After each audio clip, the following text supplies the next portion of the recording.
Hello to everybody and great good evening to all of you. कैसे हैं आप लोग? सब बढ़िया होंगे, ठीक होंगे और एज यूजुअल अच्छे होंगे। जैसा कि आप लोग को पता है, नीट पीजी की काउंसलिंग का इंतजार बेसब्री से हो रहा है। इसी के बीच आज नेक्स्ट का गवर्नमेंट गजट डिक्लेयर हो गया। फाइनली गजट आ गया और ये इम्पोजमेंट आ गया कि अब नेक्स्ट एग्जामिनेशन होगा ही होगा। जो मेन की पॉइंट्स है नेक्स्ट के वो ये हैं कि आपको जो 6 सब्जेक्ट हैं, जो 6 सब्जेक्ट का एग्जाम उसमें होना है, उसमें आपको 50% लानी होगी, ना कि 50% लाना होगा। दूसरी बात रहे है कि नीट पीजी कंटिन्यू रहेगा प्रीवियस बैचेस के लिए जब तक नेक्स्ट पूरी तरह से इंप्लीमेंट नहीं हो जाता, यानी कि 2024 में नीट पीजी का एग्जाम ही होगा। इसके अलावा जो 4th पॉइंट है कि नेक्स्ट साल में 2 बार होगा, एक मई में और एक नवंबर में। नेक्स्ट अटेम्प्ट करने के लिए कोई रिस्ट्रिक्शंस नहीं होगी। एमबीबीएस कोर्स ज्वाइन करने के 10 साल के अंदर अंदर आप नेक्स्ट का एग्जामिनेशन दे सकते हैं। इसके अलावा नेक्स्ट का एग्जाम देने के बाद कैंडिडेट चाहें तो एग्जाम को इंप्रूव करने के लिए दोबारा से नेक्स्ट एग्जाम दे सकते हैं, और जो लास्ट एग्जाम में जो स्कोर होगा वही स्कोर नेक्स्ट वन का नीट पीजी काउंसलिंग में उनका काउंटेबल होगा। और कोई कैंडिडेट अगर किसी एक सब्जेक्ट में एग्जाम पास नहीं कर पाता है, उसको आफ्टर 6 मंथ के बाद उस कंसर्न सब्जेक्ट का एग्जामिनेशन दोबारा से अपेयर होना पड़ेगा, और जो स्कोर होगा नेक्स्ट वन का वो लगभग 5 साल के लिए वैलिड रहेगा। अगर कोई कैंडिडेट नेक्स्ट वन का एग्जाम इस साल दे दिया और अगले साल इंप्रूव करने के लिए एग्जाम अगले साल दे रहा है, वो उस कंडीशन में जो फाइनल एग्जाम होगा वही नीट पीजी की काउंसलिंग एडमिशन के लिए वही स्कोर काउंट होगा, जो लेटेस्ट स्कोर होगा। पुराना स्कोर बिल्कुल भी नहीं होगा। इसके अलावा एफएमजी के लिए भी कैंडिडेट को 6 के 6 पेपर पास करने होंगे नेक्स्ट वन के, और इसके बाद नेक्स्ट 2 पार करने के बाद प्रैक्टिस करने के काइंड ऑफ लाइसेंसिंग एग्जाम देना होगा। और जो कैंडिडेट एक बार नेक्स्ट 2 दे देंगे, फिर उन्हें पीजी में एडमिशन लेने के लिए अगली बार नेक्स्ट वन का ही एग्जाम देना होगा, अपने मार्क्स को, चीजों को इंप्रूव करने के लिए। ये डेवलपमेंट्स हैं फिलहाल जो नेक्स्ट को लेके आई हैं, जो काफी ठीक मूव है गवर्नमेंट का। इससे क्वालिटी में बहुत सारी चीजों में बेनिफिट भी होगा, बहुत कुछ इसमें इंप्रूव होता हुआ भी नजर आएगा। इसके अलावा सीट मैट्रिक्स में भी काफी उछाल देखने को मिल रहा है, चाहे वो डीएनबी में हो, चाहे वो एमएसएमडी में हो।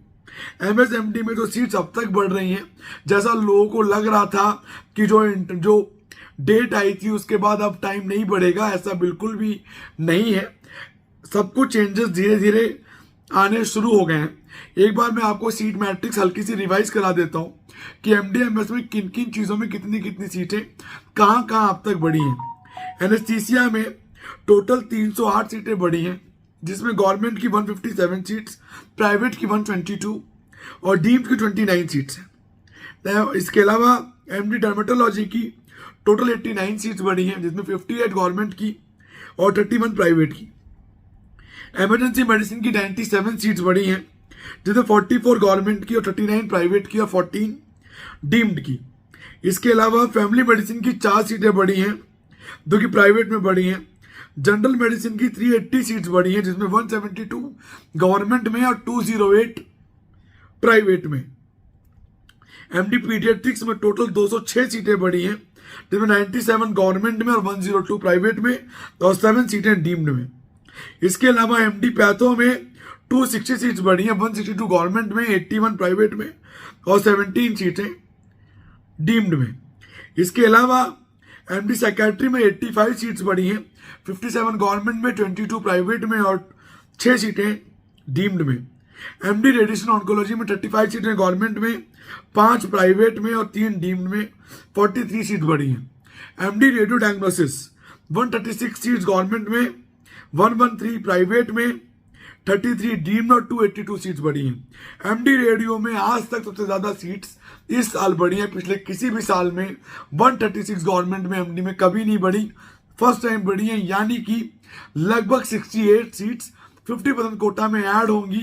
कैटेगरी डिवीजन के बाद भी यूआर कैटेगरी को 33 सीट्स का बेनिफिट होगा। 32 सीट्स का मतलब हो गया लगभग 1500 रैंक का inclination compare to the last year cut off. MD TV chase की बात करें, 100 सीट्स बढ़ी हैं, 50 गवर्नमेंट में, 41 प्राइवेट में और 13 डीम्ड में। एमएसईएमटी में 108 सीट्स बढ़ी हैं, 54 गवर्नमेंट में, प्राइवेट में 41 और डीम्ड में 13। एमएस सर्जरी में 373 सीट्स बढ़ी हैं, 157 गवर्नमेंट में, 175 प्राइवेट में और 41 डीम्ड में। ऑब्स गाइनी की 380 सीट्स बढ़ी हैं, 213 गवर्नमेंट में, 126 प्राइवेट में और 41 डीम्ड में। ऑप्थेल्मोलॉजी की 99 सीट्स बढ़ी हैं, 55 गवर्नमेंट में, 46 प्राइवेट में और 3 सीटें डीम्ड में। एमएस ऑर्थोपेडिक्स की 94 सीट्स गवर्नमेंट में, प्राइवेट में 79 सीट्स, डीम्ड में 31 सीट और टोटल 204 सीट बढ़ी हैं। टोटल जो नंबर है वो बढ़ के अब 3714 हो चुका है इन एमडीएमएस कोर्सेज। ये डेटा मैं बाकायदा शेयर कर दूंगा इंस्टाग्राम पे, वहां से आप देख सकते हैं, नोट कर सकते हैं। इसके अलावा जो सीट्स बढ़ी हैं इसका मेजर पार्ट कट ऑफ में देखने को मिलेगा पॉजिटिवली, खासकर नए सीट्स पे जो न्यूली एडेड हुई है वो परमिटेड सीट्स हैं, तो उन पे ज्यादा इफेक्ट देखने को मिलेगा, पॉजिटिव इंपैक्ट, जिसका मेन इंपैक्ट डीएनबी के कट ऑफ पे आएगा। जिन्हें डीएनबी लेनी थी या डीएनबी मिल रही थी, अब वो एमडी ले लेंगे तो सीट वेकेंट्स होंगी, तो थोड़े नीचे रैंकर्स को मिलेगी। सबसे ज्यादा फर्क पड़ेगा गाइनी को, सर्जरी को, एनेस्थीसिया को, रेडिएशन थेरेपी को, इमरजेंसी मेडिसिन को, ईएनटी को। जो ज्यादा फर्क नहीं पड़ेगा वो जनरल मेडिसिन को है, वो लमसम इक्वल रहेगा लगभग, लेकिन फिर भी डीएनबी में 3500 टू 4000 का इफेक्ट देखने को इजीली हमें मिल सकता है। तो ये चांसेस जरूर है कि इतना बड़ा है। नेक्स्ट आ गया है, तो जो नेक्स्ट के बारे में जो र्यूमर था कि ये करंट कट ऑफ पे इंपैक्ट डालेगा, अब मेरे हिसाब से बिल्कुल भी इंपैक्ट डालता हुआ नजर नहीं आएगा, क्योंकि नेक्स्ट अगले साल से इंपोज हो रहा है, इस साल नहीं होगा। नेक्स्ट मॉक टेस्ट ले रहे हैं ये 28 तारीख को, और 2019 बैच के लिए अगले साल से नेक्स्ट कंडक्ट होगा। और जो रूल रेगुलेशन जो उन्होंने गजट में दिया है वो फाइनलाइज हो गए, मैंने आपसे डिस्कस कर लिया। गजट का मतलब होता है कि ये फाइनल हो गया और ये अभी अपडेटेड आ गई है ये न्यूज, इसमें कोई डिले या कोई बात वाली बात ही नहीं रही, ये न्यूज फाइनल है। कोई डाउट है, क्वेरी है तो इंस्टाग्राम ज्वाइन कर सकते हैं, व्हाट्सअप कर सकते हैं 9675200801 पे, 9690796426 पे, even to the WhatsApp on 9675200801। इस बात की मैं माफी चाहूंगा कि मैं काफी कॉल्स उठा नहीं पाता हूं खुद, इसलिए आप मुझे व्हाट्सअप कर दीजिए। व्हाट्सएप पे जो भी रिप्लाई होगी वो मैं खुद अपने बेसिस पर अपने अकॉर्डिंग करता हूं, तो ये आप थोड़ा एक बार देख सकते हैं। इसके अलावा we are always there to help you out in each and every situation of the counselling. सोच समझ के कीजिएगा, चांस मिल सकता है, अच्छी सीट ली जा सकती है, बस डिपेंड ये करेगा कि हम स्ट्रेटेजी और हम किस अकॉर्डिंग इसको चेस करने की कोशिश कर रहे हैं। तो so bye bye, take care and have a great day, bye bye.